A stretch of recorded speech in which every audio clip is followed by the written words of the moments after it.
Hello and welcome to my next YouTube video. I'm happy to be able to teach some of y'all a little bit more about drawing.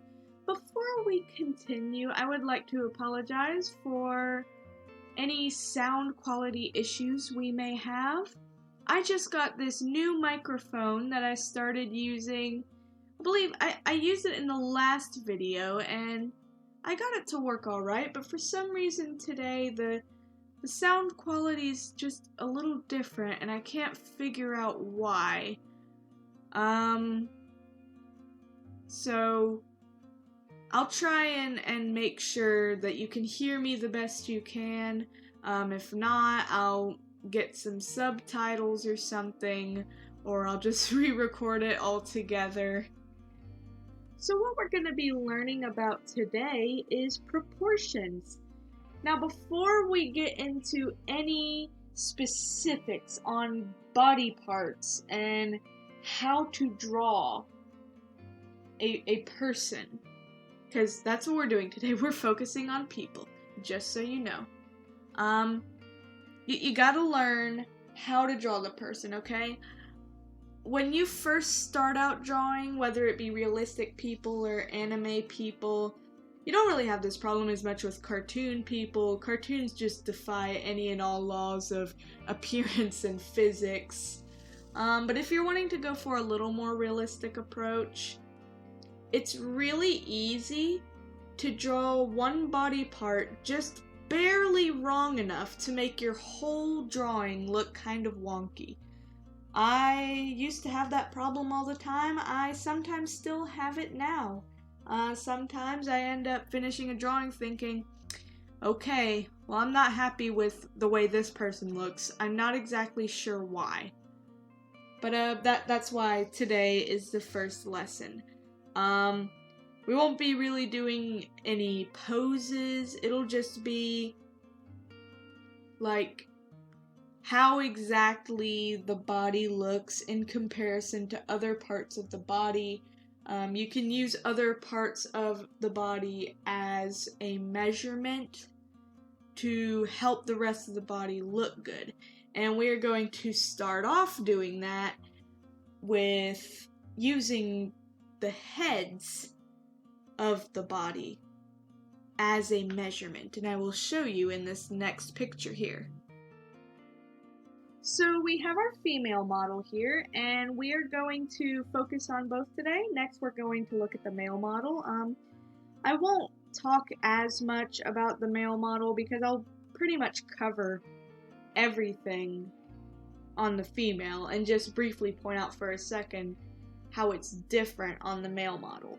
So as you can see here, I have two lines bordering the head, and it shows the measurement of what one head is. And if you look at the numbers I have here, you can see that my female is about 6.75 heads tall. And if you look at each little line I have here, you can find where different body parts fall in relation to the length of a head. So the top line here is the top of the head. The next line is where the chin is. The line after that sits right in the center of the rib cage, where it starts to poke out a little bit before curving inward at the waist. Your next line will be about where hips are.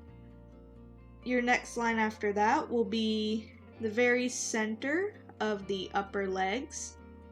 After that will be below the knee, not just below the knee, but just below the knee. Your next line is about where the ankles sit, and there's a little dotted line here that cuts the bottom two solid lines at about 3/4 of the way down. And that is where the ends of the feet will be. Okay. Next we have the male model. It is a little bit different from the female. Of course, males are built differently than females, obviously. So while the female was 6.75 heads tall, your male is about 7.5 heads tall, so almost a head taller than her. So you got your first line at the top of the head once again, your second line at the chin. Your third one is once again at the rib cage, the very center of the rib cage. The line after that sits it's a little higher up on his hips than on hers. The line after that is not in the center of the upper legs, but kind of above the center of the upper legs. Your next line, instead of sitting just below the knees, sits just above the knees. After that line, you have one that is pretty much directly in the center of his calves. Your next line after that one sits directly at his ankles, and then you have your dotted line that goes just before the next solid line, which is about halfway between the two where his feet will sit. So next we're going to talk about the length of the torso versus the legs, and how exactly do we, how long do we make the legs? Because one big problem with certain artists, I know I've had this problem before, is making legs either too long or too short. So basically, you take the length of the torso, and provided you're pretty good at drawing your torso, you can gather from that how long you should make the legs. So the length of the legs is equal to the length of the torso plus 2/3 of the length of the torso for the female figure. Or if you want to, if say you're really good at drawing well-proportioned legs, but you have a hard time drawing the torso from the shoulders to the base of the pelvis, you could do torso length is equal to the legs minus 2/3 of the length of the torso, I guess? I don't know. I am not that great at math. Really, the one really good way to draw people is not to math out all the proportions like it's the most complicated equation in the world. It certainly helps you if you're a little more left-brained. However, a really good way to draw people is just to practice as much as you can. At first, if you're a beginner, your people, they might look a little disproportionate, but the more you try, the better you get. So now you have the male figure here with his torso versus leg length, and it is the same as the female. The legs are equal to the length of the torso plus 2/3 of the length of the torso. Okay? His head measurements and where the different lines for the length of the head fell were a little different than the female. However, the legs versus torso measurements come out to the same. So hopefully you can see the measurement for upper leg versus lower leg. Just a moment ago, we talked about the leg versus torso length and how long to make the legs on the figure so that, your figure looks proportional. Now we're going to talk about how much of that leg length should be upper leg and how much should be lower leg. Feet really aren't that difficult. It's just a foot. It's pretty easy after you draw your figure, if you draw your feet last, to decide, oh well, their feet are too big or their feet are too small. And you just erase them and redraw them. Okay? What I don't want you to do is draw an entire leg down to the foot and decide, well, the upper leg's all wrong, and end up erasing the entire leg and starting over. So, what you do is you have your upper leg length. Now, keep in mind, it would be helpful for you to draw a line where the bottom of the feet should lie, either according to how many heads you want your figure to be, or the length of leg versus torso. Okay? Your upper leg is just shorter than the lower leg. The lower leg should be about 20% longer than your upper leg. Okay, so basically that means you draw your upper leg, take the length of that, and then add about 1/5 of that to the bottom there.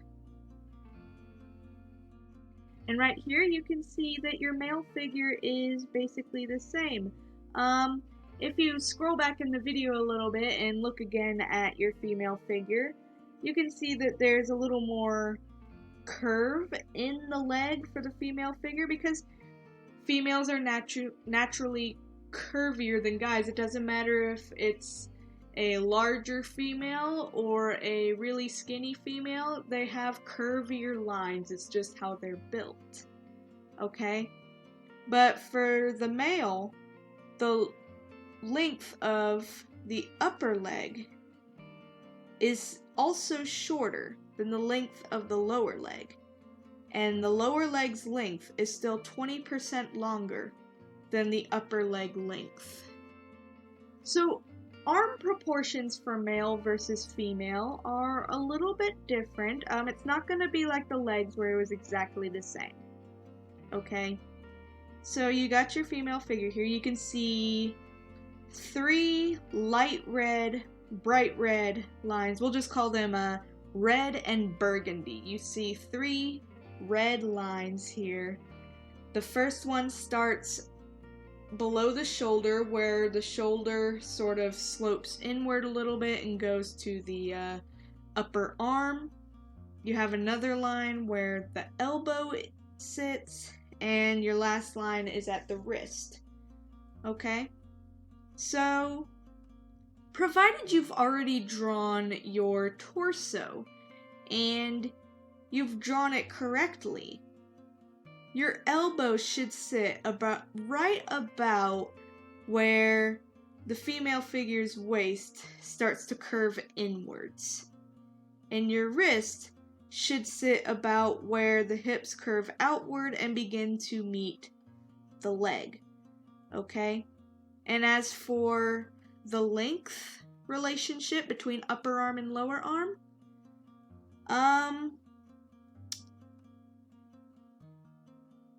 the entire lower arm from the elbow to right before the fingers start is twice the length of the upper arm, as you can see with those dotted burgundy lines. The male arm is similar but not exact. You can see that his torso, his waistline, it does sort of curve in, but not nearly as much as the female, and it doesn't so much curve in at the waist as it does just below the rib cage, because that's where about the rib cage ends. Okay, you are not going to want to draw your elbow where that curve is, because then your upper arm will be too short. Instead, you want to keep it at his waist, only this time there's not a line curving in to really help you easily distinguish, oh, this is where the elbow starts. Not quite. Okay? I've always had trouble drawing male arms because of this. And once I had trouble drawing the arms, I thought, well, maybe my torso is wrong, and started drawing the torso wonky, and Oh my gosh, it was harder for me to draw male figures than female figures. Okay, I'll just let you know that right now. Sometimes I still have a hard time. So the length of the upper arm, it's shorter than the lower arm once again. And you just, like, I don't have an exact measurement for that. You just need to draw it a tiny bit longer before it reaches the wrist.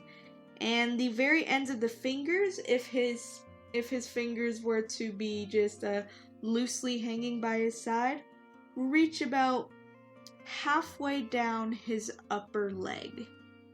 Now my favorite part of this video, because these drawings I made look kind of funny. I'm going to talk about some common mistakes that I have made when first learning how to draw anime people, so that you can avoid these. Okay, and the first one is even torso and legs. Remember how I said that the length of the legs was longer than the length of the torso? Don't draw your legs the same length as the torso, okay?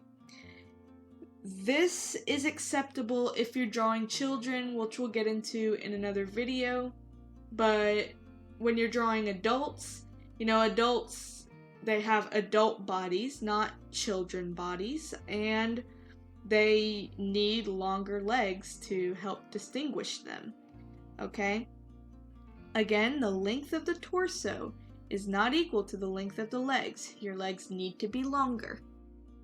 Okay, so if you're using heads as your measurement for drawing your people, this shouldn't be an issue for you. However, if you just happen to be very gifted and not really need a lot of measurements or explanations for how to draw people's bodies, that's really good. However, a mistake I used to make is I would draw the body before I draw the head. And I'd often draw my heads too small or too big. If you start with the head, you will probably have good proportion shapes, but if you're good at drawing proportion shapes and not heads, maybe just refer back to my guide for head lengths. And long arms is another common mistake I used to make. I used to think that the arms stretch down a lot further than they should. I didn't usually do this in drawings where the people were standing with their hands down at their side like this. It would usually be like action movements where their arms were raised up or something. But years later, when I looked at that drawing, I could tell, okay, if this person came to life right now and stood in front of me and put their arms down by their sides, their arms would reach past their knees, which, we don't need to do that. I am honestly not sure if a cartoon character exists where, their arms can almost touch the ground. I know the arms don't almost touch the ground here in this picture. I know when I was starting to draw more realistic people, I used to think that the fingers, when dangling down loosely, had to stretch past the upper leg's halfway point. No. The tips of the person's fingers should sit at the halfway point of their thighs. And finally, the last common mistake I'll talk about this time is too skinny of a female figure. Okay? You notice in my female figure, as most females tend to have, they will get a bit slimmer, their bodies will curve in at the waist, and then go back out again at the hips. it's really easy to accidentally exaggerate this feature in favor of making your figure look more feminine. Just remember, if your female drawing is too skinny, she won't be able to breathe. You don't want to be a cruel person and draw pictures of people who can't physically breathe, right? I don't know, I'm being silly. Either way, I mean, there are probably women out there who are very skinny and, you know, just naturally that's how they look, and that's good, but you shouldn't draw them so skinny that it just looks uncomfortable for the person. That'll be it for this video. I hope I have answered any questions you might have about drawing people and how to make their proportions all work together and fit nicely. I hope you learned something new today. If you were struggling with drawing slightly more realistic anime people, I'm really happy that I got to make this video. I really hope you enjoyed it. Now, don't get me wrong, you can watch this video 500 times. And either way, you're still going to need to practice. You may be having a really hard time with proportions right now, and if so, the best thing you can do is practice. You may draw something you're not happy with today. You may draw something you're not happy with tomorrow. You may draw things that you're not happy with for a very long time until you begin to draw things you are happy with. You need to know, everyone needs to know, that you are your worst critic. Okay, you are going to beat yourself up harder for your art more than anyone else will. Okay? You just need to practice. I know it can be difficult. Sometimes for me it feels like I draw, at least once a day. I try to make things look good, but no matter how hard I try, it doesn't look exactly the way I want, and that's okay. It's a gradual process. It's like going to the gym. If you can barely lift up your laundry basket and you go into the gym thinking you're going to lift weights with, 100-pound weights on them, it's not gonna work that way. If you want to lift 100 pounds someday, like it's absolutely nothing, then you're gonna have to practice. It's like that with weightlifting and exercising. It's the same with drawing. Drawing is basically kind of like exercise for your hands and fingers, kind of fine-tuning movement, and it's exercise for your eyes. You will notice things in people. You could be sitting at the park one day and you watch a lady walk by you and you notice, I just watched her movement and I have been drawing people walking all wrong. And you go home and practice. It's really good to observe people and how they look and how they move. Okay, this video, it'll help you, but it can only help you so much. You've got to get out there, like even if all you do is watch the TV. I have watched television before and just totally zoned out on the plot, thinking to myself, so that's how I draw that. It's just, you gotta be observant and you've gotta practice. I really hope this video did help you though, okay? Because that's what this video is here for, to help you. You can help yourself in multiple different ways. Please don't restrict yourself just to watching YouTube videos and tutorials. You've got to observe and you've got to practice. I hope you enjoyed this video. I will see you again in the next one. I am really enjoying doing these. So if you want to like and subscribe, you are totally welcome. Thank you for watching, and I'll see you next time. Goodbye!